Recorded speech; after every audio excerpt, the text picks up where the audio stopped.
Dun, dun, dun. Hello. Hello. Hello. Hi. What is How are good? you? How you Good. doing? Hey, We're doing good. How you doing? I'm good. How are you guys? Oh, I can see how you guys sound. I had to swipe my phone. That's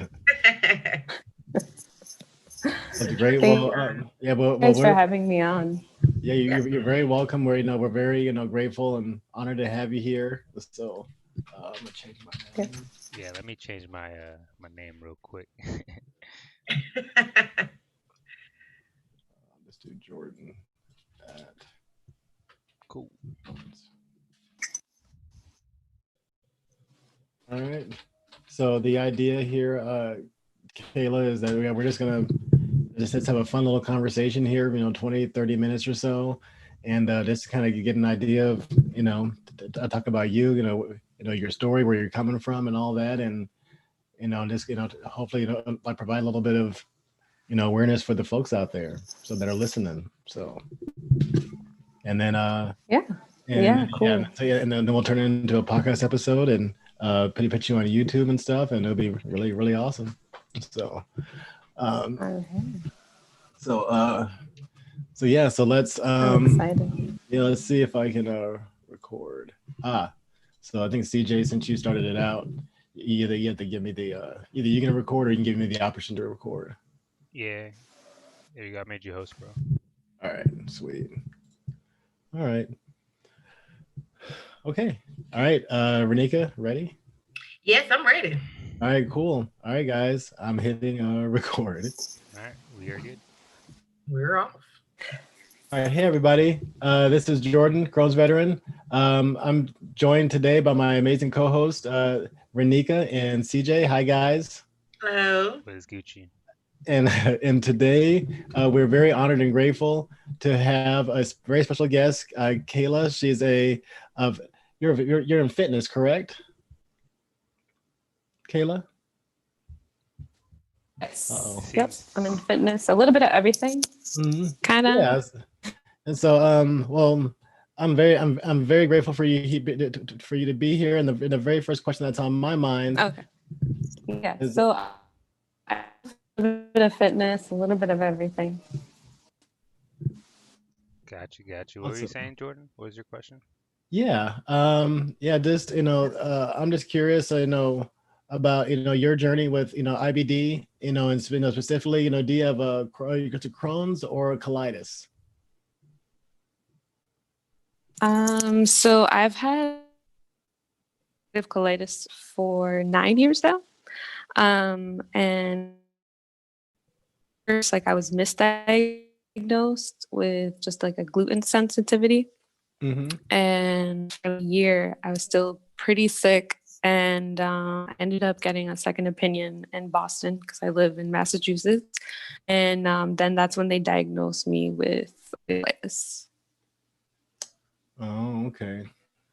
And so what is your kind of your kind of day to day look like? Kind of living with colitis now.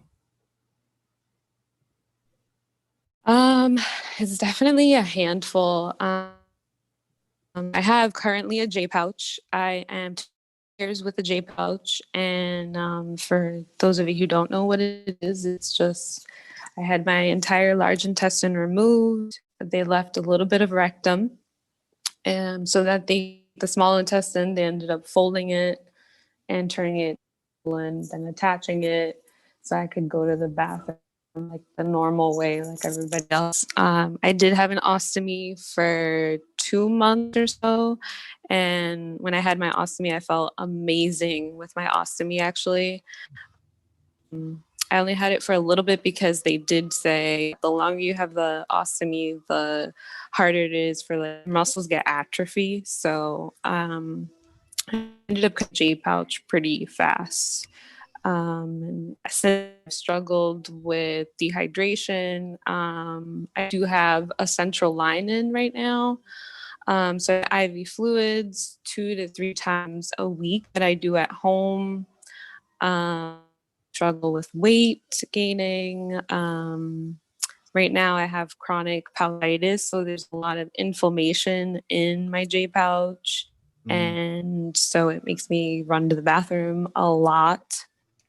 I've tried like treating it for about a year and a half, and because it's still pretty bad, we're actually going to be going back to an ostomy within the next month or so. So I'm going to be having more within the next month. Oh wow! Yeah, well, go ahead, Renika.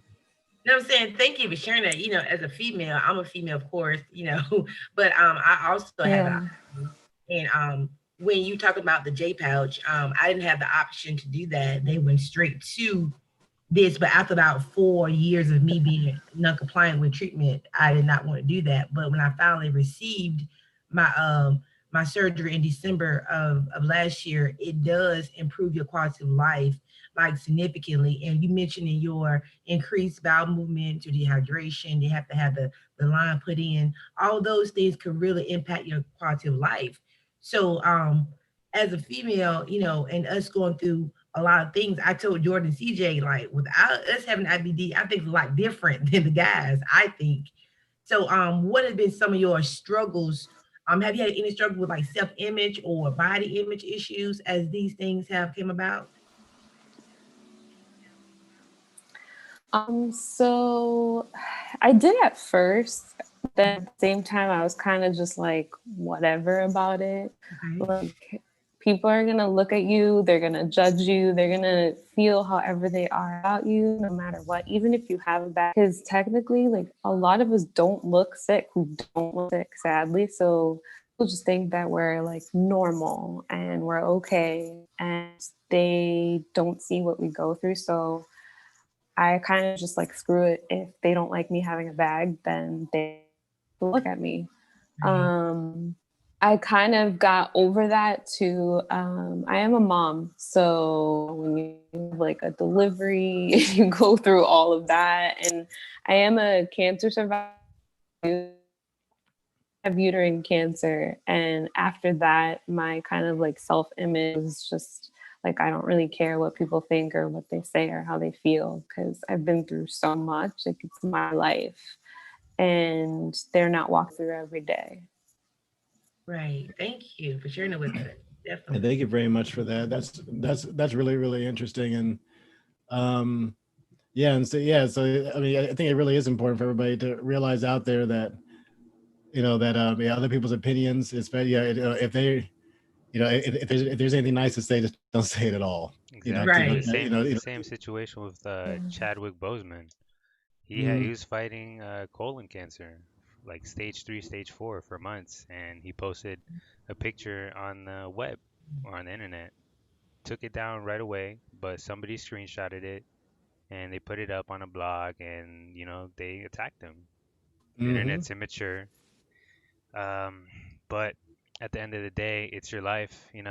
You gotta do what makes you happy. Ignore others. Don't pay them any attention, because it's the life you're living. It's not the life they're living. You know what I mean? Right. They don't go to sleep, with the pain that you're having. They don't get to go to sleep. You know what I mean? With like the insomnia that we go through, like all the symptoms, like the blood and stool, the cramping. They don't live with none of that. We also, with the Chadman Boswick thing, like we're also at an increased risk for that, like 20%. So now that he's gone, people love to wait until it's too late for them to be like, oh, we feel bad, blah blah blah. No, you should have been, supporting that person while they were going through it. Yeah, they might have not been talking through it about it, but you can obviously tell something was wrong. Right. And no, right. it wasn't fucking drugs, okay? Right. Right. And so so thank you very much, Kayla, for sharing that story. And yeah, I mean, there's this, it's so, I mean, I think, pretty much everybody with, IBD is, had some kind of, self-image issue, and especially with you, and fighting cancer. So yeah, bravo to you. Actually, just listen to your story. This whole thing's about Crohn's veterans, about people just living with these conditions and earning their stripes, because it's just so difficult. And so I mean, just hearing your story, that definitely applies to you too. You're a warrior. And so so hats off to, and much admiration to everything that you've gone through, and and I know it's made you a stronger, better person. Definitely.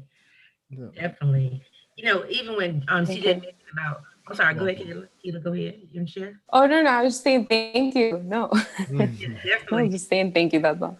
Yeah, you mentioned about I think in the African American community, there are a lot of unfortunate incidents where we are misdiagnosed with having something and not knowing what that something is due to not us not being tested appropriately, and then find out years later we had something else. So we get all this medication prior to that's not helping us, basically hurting us more. So you mentioned that you were misdiagnosed prior to you being diagnosed with ulcerative colitis. Like, what was the experience like for you in the process of waiting? I definitely felt like I was going crazy because that something is wrong with you. Like, your body. You know that, you're like shitting blood. That's not normal. You go from being healthy one day or eating something one day, and then the next day it's like making you sick. And I had cut out so much stuff in that time frame because I didn't know what to do. Mhm. And finally, I was just like, I know there's something wrong. And as I live in close to a city where I have the option of really good healthcare. And through it, I'm just gonna go make an appointment in Boston and see what they say. And I'm so thankful that my doctor had actually come in his day off to see me, and that's when he had told me that I had ulcerative colitis, and I didn't even know at the time like what the heck it was. I didn't know it was going to be like my lifelong friend. I had no idea how serious it was. Like, I just had no clue. I was just like, oh, it's like the flu. I'm going to take like a pill and I'll be fine the next day. And then little by little, I found out it's really serious and you have to take it really serious as well. Right, definitely. Yeah. I feel like we're kind of the same person, but different bodies. Like I had this similar experience with my doctors before. I was trying to get set up with the VA, so I went to a private doctor. They misdiagnosed me, and they said that could have been possibly hemorrhoids or whatever. And they recommended that I get a colonoscopy, but I didn't want to because I was young and dumb. I was like, I ain't getting nothing going on my butt. But I was like, cool. You know what? I'm just gonna do what the doctor tells me, and like he recommended a whole wheat diet, high fiber diet, and if you know UC or ulcerative colitis, that's a fucking no-no. All right. So it definitely, made it worse, and I paid the price for being dumb and not getting a colonoscopy when I should have. You And know, mine, I think go ahead, Jordan. Go ahead, Jordan. yeah, I was gonna say that, like, yeah, and so in my case, I wasn't misdiagnosed. It's just that, it was just kind of all of a sudden I went from, kind of the same thing you were saying, Kayla, like, life is good, just, chilling, I was in ninth grade or whatever. And so like just minding my own business. And all of a sudden one weekend I went, on Friday, didn't have Crohn's, and on what Sunday morning I did. And so like, it was immediate, like it was kind of like an emergency room surgery, all that stuff, and just bam, you have Crohn's disease the rest of your life. And I was listening to you, it's funny too, because I didn't believe that I was gonna have it the rest of my life either. Like, oh, okay, well, that sucked, type of thing, But the reality is, it's like, okay, well, yeah, it's a lifelong thing that definitely gotta take seriously. Definitely. I was the opposite, you guys. I got misdiagnosed with ulcerative colitis. Hmm. And I was told to go home. I can't drink no soda, have no more salads. I was like, oh, what? And no brown rice, of course. But then as time goes on, I was looking like, wait a minute now, something's not right. So I thought I was doing good. Went to a party one night with some friends. Next day, I ended up in the hospital with pancreatitis from my Crohns, for the medication they gave me. So then I found out that I had Crohns. So all the meds I was given prior to 2011 were like basically was not touching anything I needed to touch. So that misdiagnosis can be a big deal. That's why I'm a big fan of the guys. Listen out there, please advocate, advocate, advocate, advocate. I cannot stress that enough. My doctors get tired of saying me. I would email, call to follow up everything, but it's important, I agree. so definitely. That's why I'm at with it. Well, I'm curious, Kayla, about, it looks like maybe that the voting that might be over, but it looks like that that you were entered for the 2020 HERSMagizine fitness model. And so I'm curious about that. Would you mind, explaining that for our audience? So that was like a huge accident that I had done. It was like I like stumbled upon it. So I don't even know how I stumbled on it. And I just said, screw it. I'm just going to submit. I thought it was just like you submit your info and your photos and then they choose. And then they sent out an email like, okay, you gotta like get your votes in, get people to vote for you. And I was like, oh shoot, I'm screwed now. Like, who the heck is gonna vote for me? So I ended up just like basically biting tongue and getting over my fear. And I just put myself out there and I started posting about it every day. People started voting. I mean, I've kind of shared my story always on my page, so people have an idea of like, the story. And it's just been really awesome to see complete strangers voting for me. I have a couple celebrities because I tagged them in it. They had voted for me. That's cool. It's just been really amazing to see the kind of support that I've had through it. And I didn't win, which is fine, because I learned that I'm actually like, people are listening to what I'm saying and they're actually getting inspired by what I'm saying. So that for me is more than rewarding. Definitely. That's what inspired me to hit you up. I actually went on your profile. I saw that you were doing this contest and I was like, yo, that's fucking dope. This chick is fucking badass. So I clicked on it and then I read it and then I voted. I put it on my story. I was like, I tried to tell people to go vote. And then the next day I voted again. Yeah, I was trying to, help you out because your story is really inspirational. Even though you didn't win that particular I'm gonna call it a competition, you are still our winner because not only did you allow yourself to be visible to people that may have not never seen you, you also were a product and providing awareness about things that people are not even probably know anything about. So you still are a winner. So good job to you. Thank you for sharing that with us. Thank you. I Welcome. appreciate it. I'm curious too. And so I mean, I know that living with IBD and being a cancer survivor and being a fitness model and stuff, just the fitness part of your life, it just must require just a lot of commitment and dedication. And so so when you're not feeling well and when you're dealing with symptoms, what are some of the things that you do to kind of stay inspired? Honestly, my son is probably this inspiration. When I was diagnosed with cancer and even like when I knew that I had surgery, I was always just so afraid, like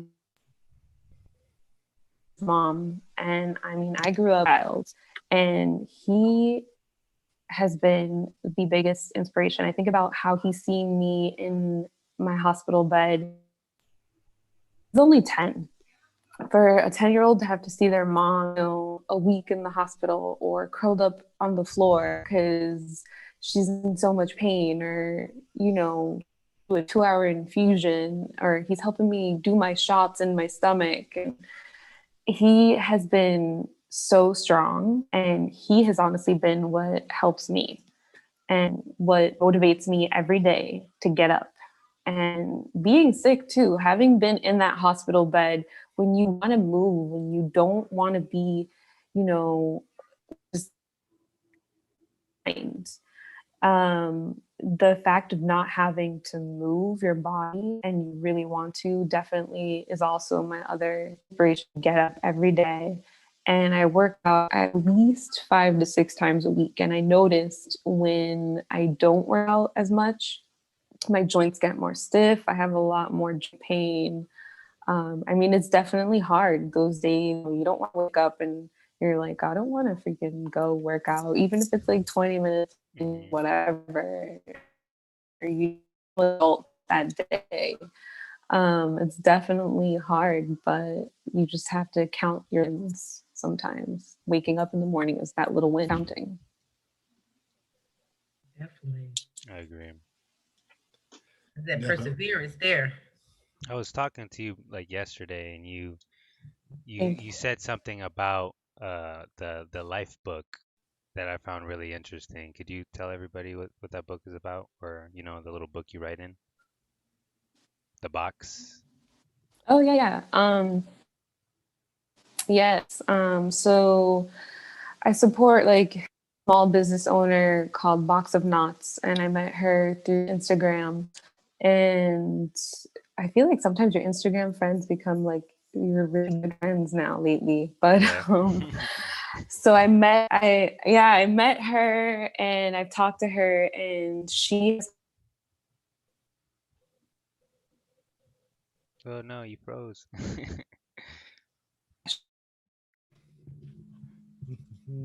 Frozen, Keyla. I know her. your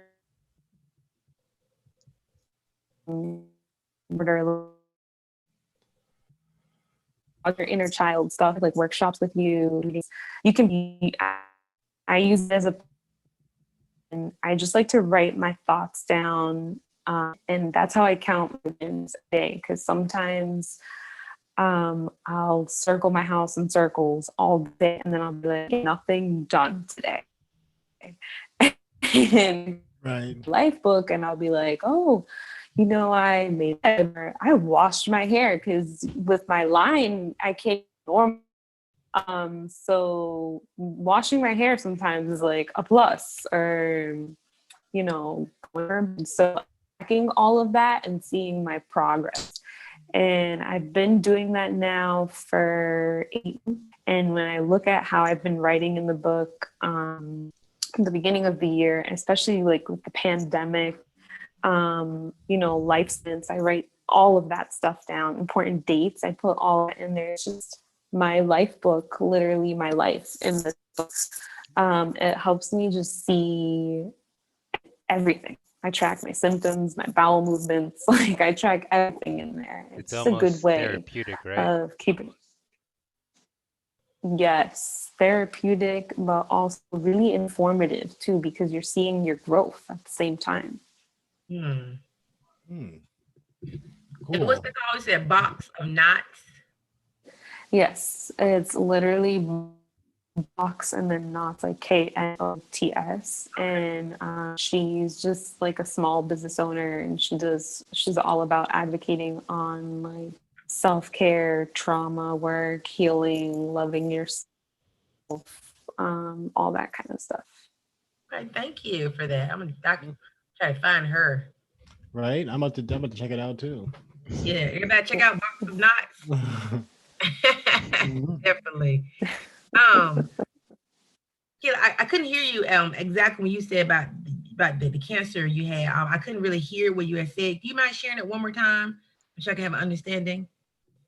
Yeah, sure. So I had uterine cancer. I'm coming up on 6 of being uterine cancer free. Was completely rare and spontaneous of cancer. So I had been diagnosed with my UC first, and it was somewhat meds and stuff. And then the cancer had happened, and basically I was in and I started hemorrhaging, and basically I was just bleeding out. I was filling up the car, my blood, and I immediately got sent to the emergency room, and it took 3 doctors to stop the bleeding at the time. And they had just kept telling me, like, we see something in your uterus, we don't know what, we're going to biopsy it. and I ended up getting a biopsy done. I was bed rest for like a week, and in time that there was cancer cells that they had found, and I needed to have emergency surgery. So I ended up having surgery on that week, and they had found the just mass would end up removing. And then for 6 months after that, having complications. I was 30 years old at the time. And they had said that I could either wait 6 more months and have hysterectomy, or I could wait and see like if it's going to spread happen. And basically I was just like, I want it all taken out. Like I can't sacrifice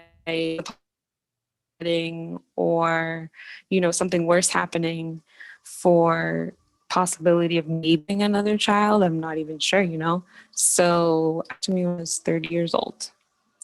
After that, my UC kind of like went out of whack, like stress from everything. I think I couldn't get it under control. I lost all my hair on one of the biologics. It wasn't even like the cancer. I'm on a biologic for my UC. And then shortly after that, that's when they're like failed all biologics. Our only option is to have surgery. And then that's when I had the J pouch surgery. Okay. Wow. That was a lot. It is a lot. Yeah. But you got through, and you are steadily getting through. Yeah, you're a soldier. Warrior. That's what, see, the word warrior, man, it just has so many facets to it. And, you know, hearing your story, I'm looking like, yeah, you just fighting stuff off, like, got this, yep, that's bad, you know. So that's very admirable. And thank you for sharing that with us. That really is good stuff. Thank you. And good luck on your journey with that as well, definitely. I know personally, I've been sending you my prayers from one warrior to another, definitely. I got one more question for you. My question is, as a Dominican myself, I know you're a Dominican woman. What challenges did you face culturally with your UC? That's a tough one. Probably, I would say, because my parents at like an older age, they didn't really know English well. English was their second language. My mom had to learn English on her own.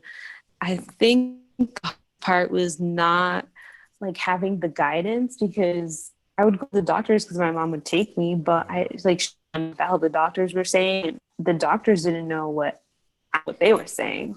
So it wasn't until I was in medical field that I started learning like, oh, ulcerative colitis is like a lifelong disease, and like, you know, high blood pressure is bad, and eating fatty foods is gonna raise your cholesterol. So it wasn't just hard that not that she wasn't educated enough, but it's just like the language, you know, if they just don't know enough and understand it. So I would say that. And even now, like, when I had my bag, my mom was just like, your bag's small, like it's totally cool, like it's just a bag. She doesn't still understand, like she's just like, no, like can see your poop, and I'm like, no, they can't, like anything care. So there's like a lot that she still doesn't understand, but she's definitely opening up to it. Like we do the take walk. She's done a couple with me, and she's like in her 70s. So I'm actually pretty impressed that she opened up to it. Like she buys me flowers. They're now purple flowers. Always, she does like her own little things now. So she understands it in her own way, which I'm just thankful for that she tries. That's awesome. Thank you for that answer. All right. Well, I think we're gonna go ahead and wrap things up here, Keyla. We greatly appreciate your time, you know, this morning and today. for sharing your story. It's I'm looking forward to sharing with our audience. It's very inspirational. Definitely. Do you have any, any kind of parting? Well, actually, of course, where to find you. If people want to reach out to you and talk to you, but also, any kind of parting thoughts, for the audience. They can just go to my IG. It's kcup27. Parting things, just anyone who's struggling with anything, just keep fighting. Being light. Don't try to find light. Be the light in whatever, and struggling with whether it be IBD or anything. Just keep your head up, and you're not alone. Awesome. Well, thank you very much, and yeah, we really appreciate it, and of course, everybody listening, you can support Crohn's Veteran at www.crohnsveteran.com. You can check us out on Anchor, on Google Podcasts, Apple Podcasts, and Spotify. You can check out our Twitch channel, Chill Ghost, and at Crohn's Veteran. We're on YouTube. We're on YouTube right now, live. So you can also check out our awesome YouTube channel. We greatly appreciate Keyla's time today, and and thanks for listening. Thanks, Keyla. Thank you for coming, Keyla. Appreciate it. Thanks for coming, Keyla. I think. Bye. Bye. Thanks so much.